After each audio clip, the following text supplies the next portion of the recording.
All right, everybody. Can everyone have a seat, please? Let's get started.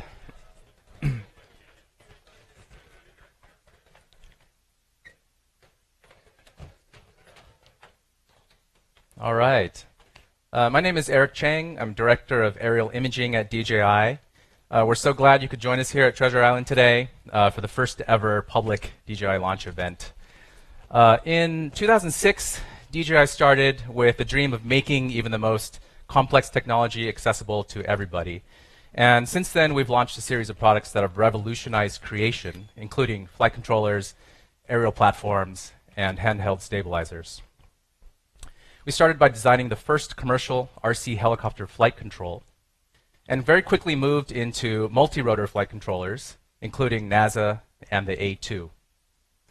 At the time, remote-controlled flight was essentially limited to hobbyists, and DJI produced some of the most popular hobby kits available for building quadcopters and hexacopters.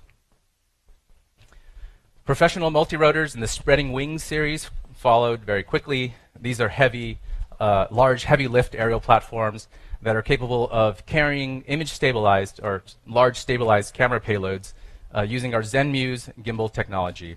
Now, ZenMuse gimbals incorporated high-torque brushless motors, allowing for unparalleled camera stabilization in the air.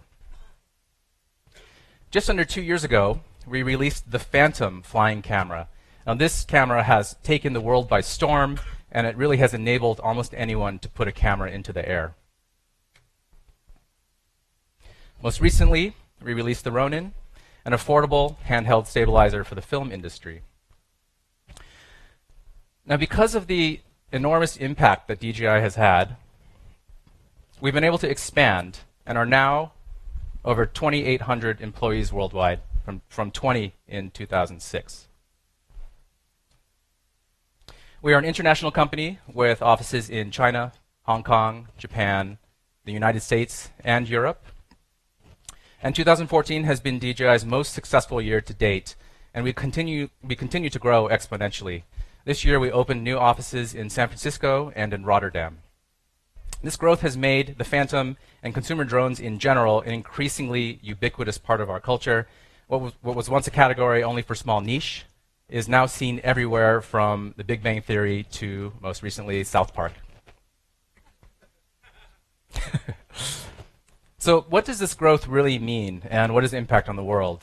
Now, one area, of course, is in filmmaking and photography.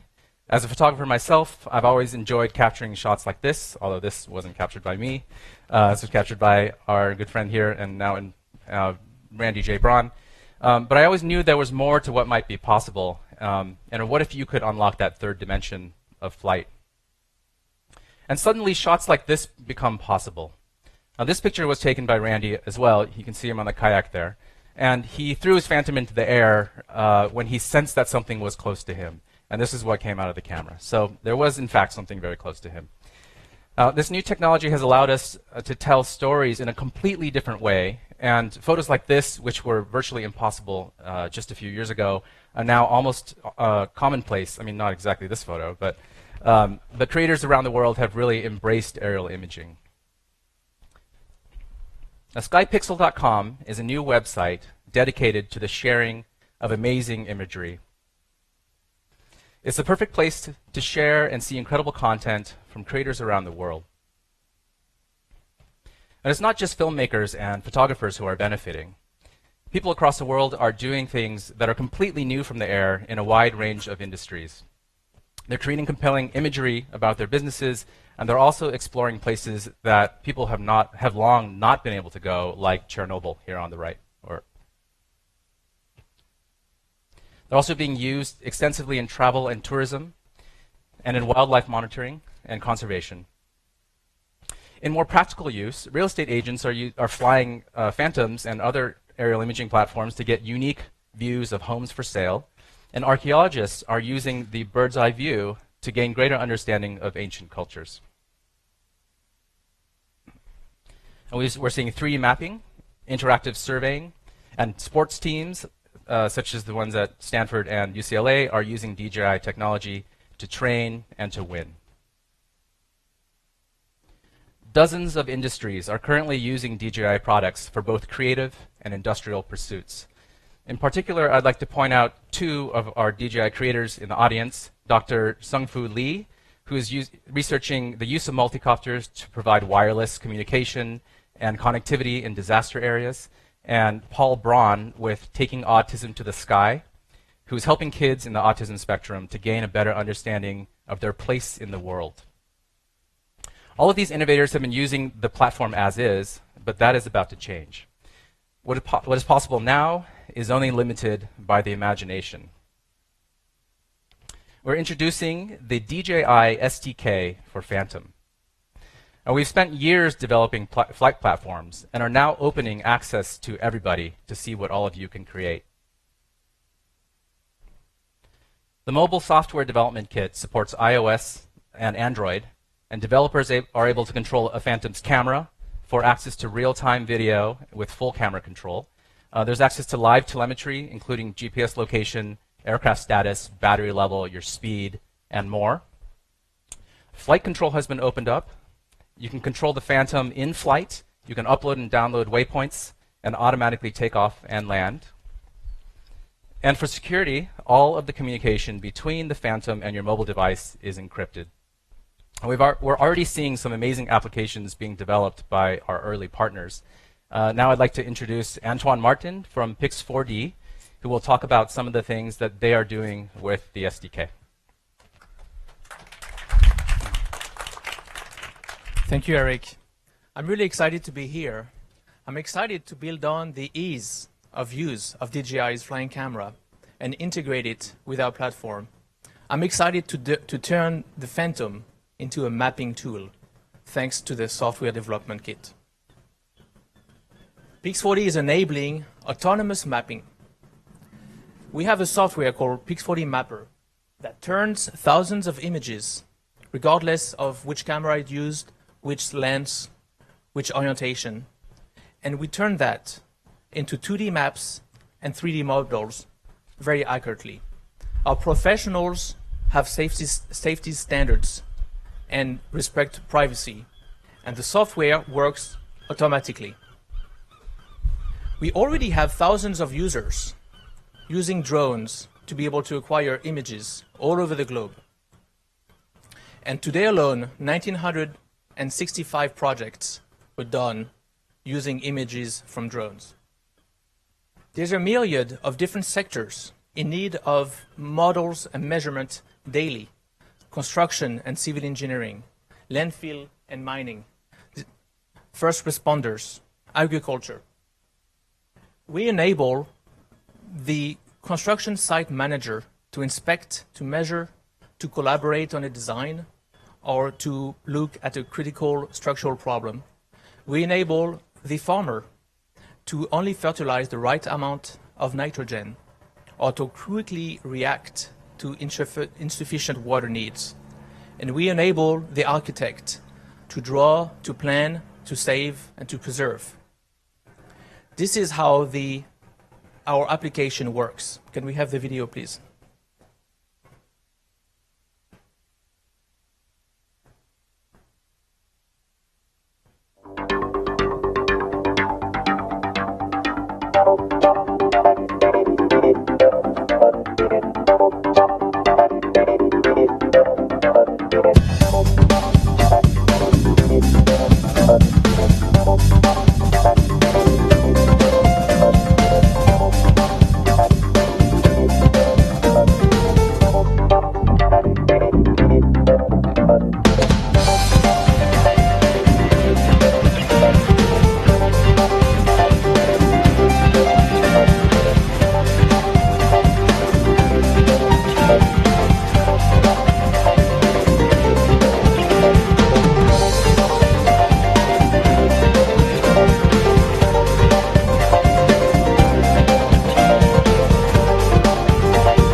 Thank you. This is pretty amazing. Our software works offline on the desktop, but also online. And now through the SDK, through an app to ease the process of acquiring images. Now, it does require an active license of our software. You can download the app right now on the Android store and use it and start to map autonomously. And check out pix40.com because tomorrow and next week, we will have a webinar live and a tutorial on how to use your DJI Phantom to be able to make maps. I'm really excited to share this news with you today because mapping has never been so easy. Thank you. Thank you so much, Antoine. Well, we've had a few other early SDK partners, many of whom are in the audience today. I'd like to call some of them out. I'd like to commend Drone Deploy, Skyward, Bright Sky, PixiePath, and Field of View. If you see them in the audience, say hi for their vision and early work on the SDK for Phantom. More information about the SDK can be found at dev.dji.com. And now for something that is sure to make your imaginations soar. People were meant to soar, born to climb.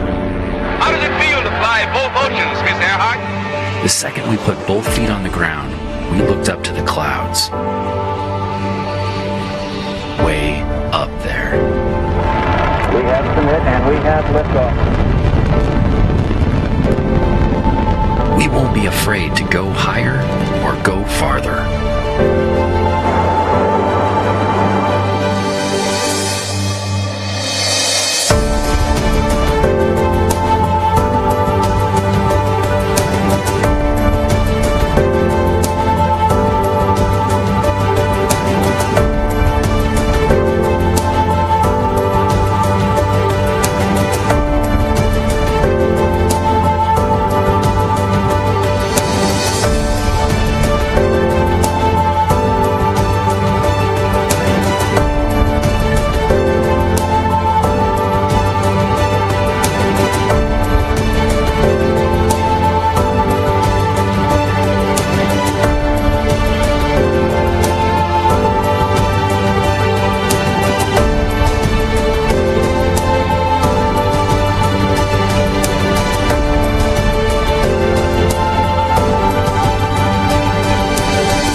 All right.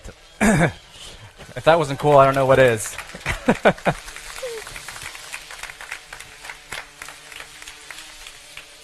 All right, we're really excited to introduce the DJI Inspire 1. The Inspire 1 combines professional functions and features with ease of use, putting our most advanced technology into one package. It breaks the barrier to entry of professional high-end aerial imaging and erases complexity from the equation. The DJI Inspire 1 has a revolutionary transforming design which provides an unobstructed 360-degree view for the integrated camera. In addition to transforming, it has a downward-facing optical flow stabilizer. Now what this allows is for the Inspire 1 to be completely stable and hold its position even without GPS signals. A completely redesigned propulsion system includes advanced motors and electronic speed controls and offers unparalleled flight performance. We've integrated LightBridge. Now this is our high bandwidth communication protocol which includes real-time high-definition video. A 6-cell battery gives 18 minutes of flight time and includes smart management. Now this includes individual cell monitoring and charge cycle logging.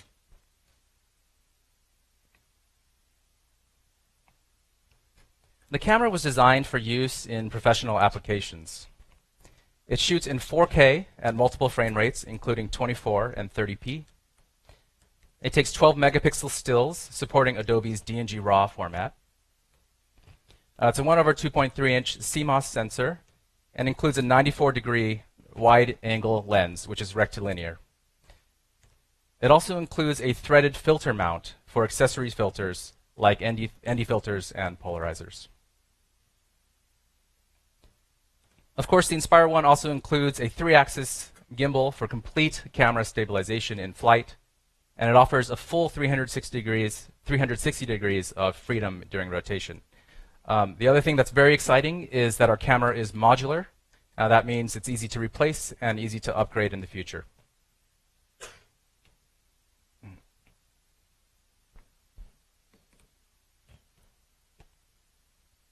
The Inspire 1's remote controller is completely new.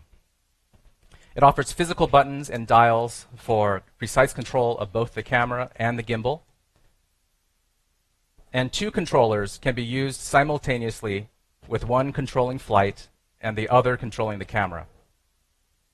It includes a long life rechargeable battery to ensure that you're always ready to fly, and also includes USB and HDMI outputs, which means that tablets, phones, and high-definition monitors can be attached directly to the controller for video output and mobile application support. Our mobile apps have been redesigned as well. The DJI Pilot app is completely new, has been designed from the ground up. It features live high-definition view, which we just saw from the Inspire 1's camera. That was coming straight from the HDMI port on a controller over there in their station. Of course, it includes full telemetry access, so you can see position, distance, speed, altitude, battery status, and more. There's a satellite map overlay in the corner there. You can see it. It looks like a picture-in-picture display. Now, this can be toggled to full screen with a single tap and back, and it shows the Inspire 1's current position. It takes off and lands automatically. And it also has a feature called Dynamic Home Point. Now, Dynamic Home Point resets the home point of the Inspire 1 to the location of your smart device so that it always comes back to you even if you're on the move. The remote can also be customized via the app for different flying modes. And finally, the battery life indicator now shows even more information. It's fully dynamic and tells you how long it might take for you to get home.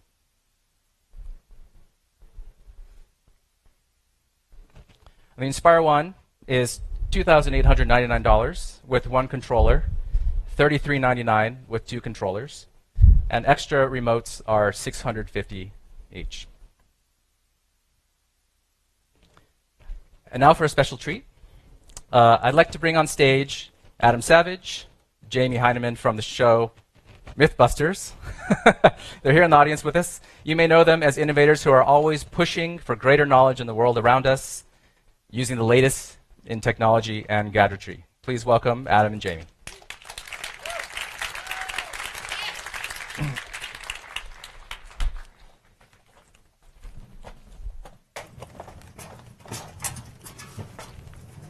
Hey guys. Hello. Thanks so much for coming. Hello. Thanks for bringing us out to show us some new toys. Yeah, the ultimate new Hi, toys. guys. We are not going to blow anything up today. Yeah, unfortunately, yeah.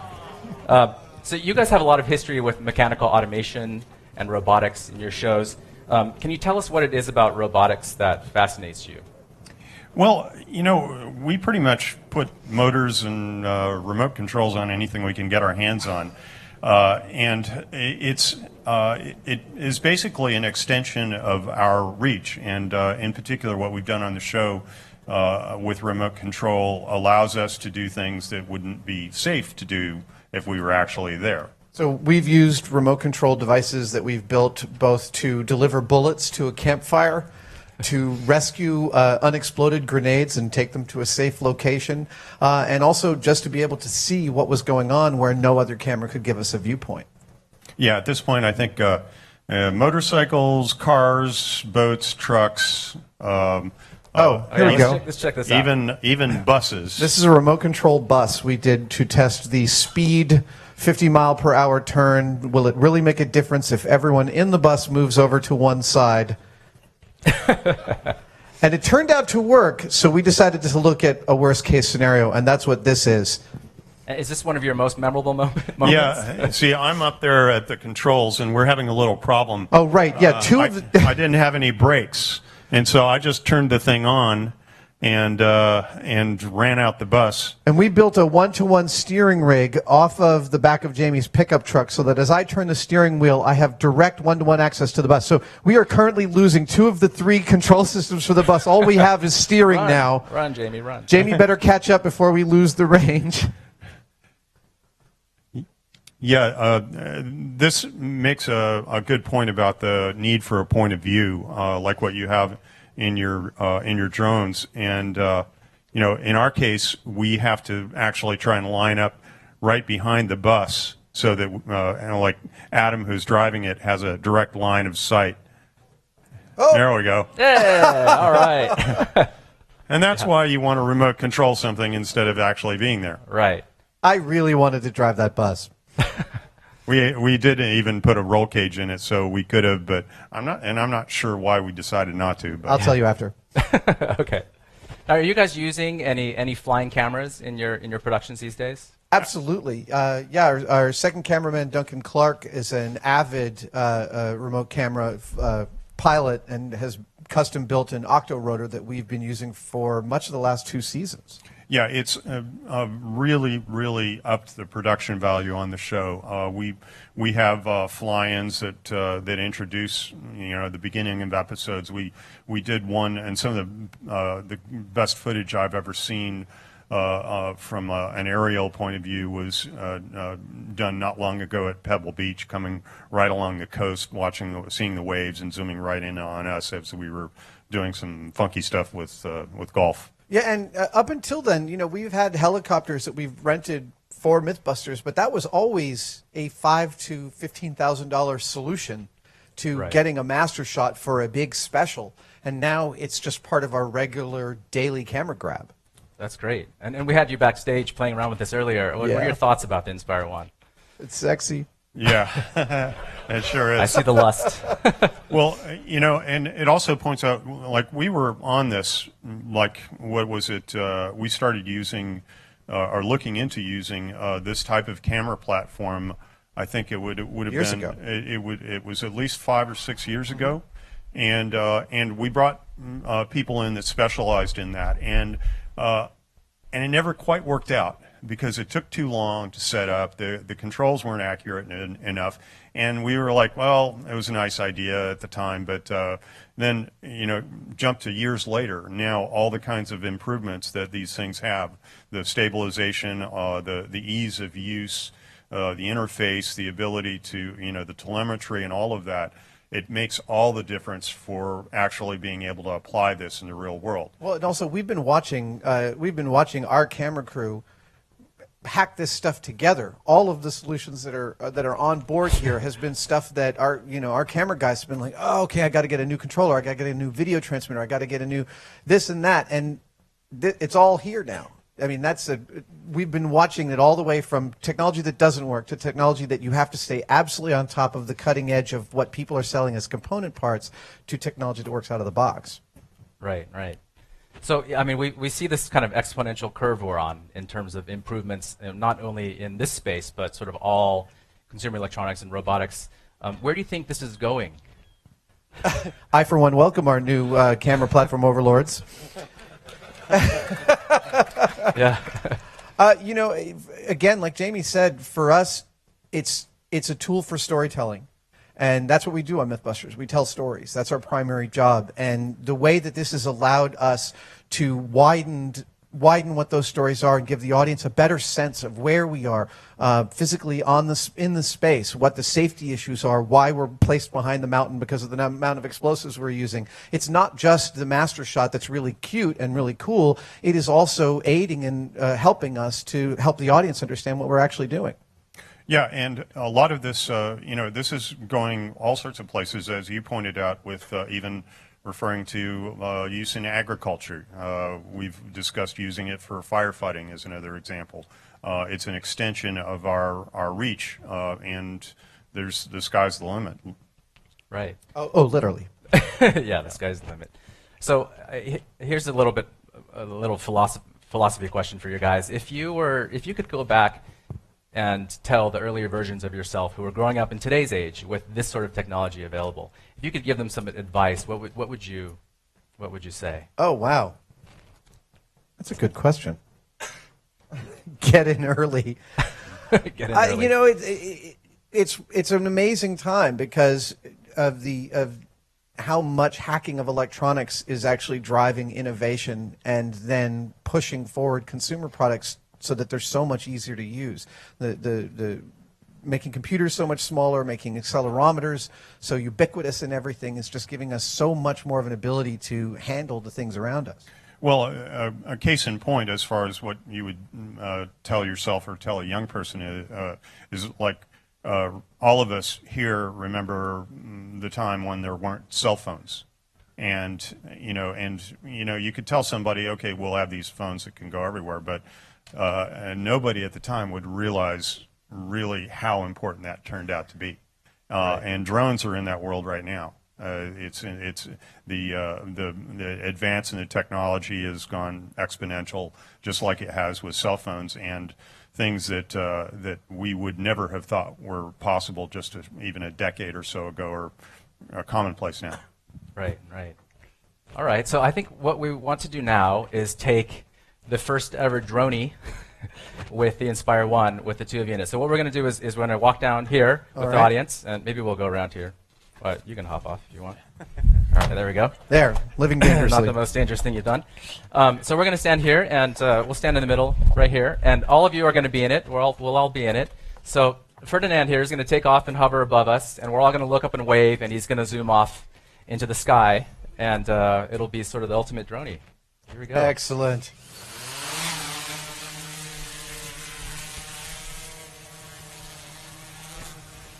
All right.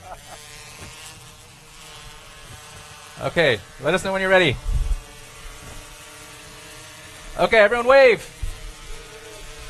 Here we go. Oh, he's got to tilt the camera down.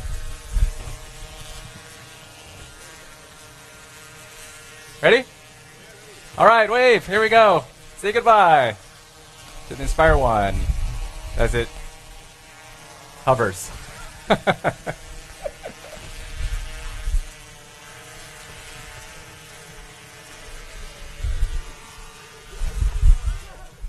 There it goes. All right.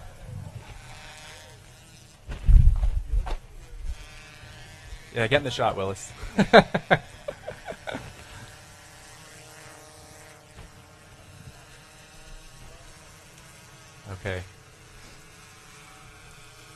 Well, thanks so much for coming, all of you. And, Our pleasure. We're going to continue mingling and socializing here for the next hour or so. Whoa, it got really quiet. Now, some of you are out on the live stream. We're going to cut the live stream here, but feel free to go to our YouTube site because we have just posted a bunch of videos about the Inspire 1. Wait, can we keep these? I think you can, yeah. No way! Oh, I don't know if I'm supposed to say that. I think it just happened, yeah. All right. Nice. Yeah, you guys are Merry gonna Christmas. Be the first to get them. All right, let's get a shot. All right. I don't know if they intended to give them to us, but they're committed now. I know. I said it live. All right. Oh, it's still up there. Cool.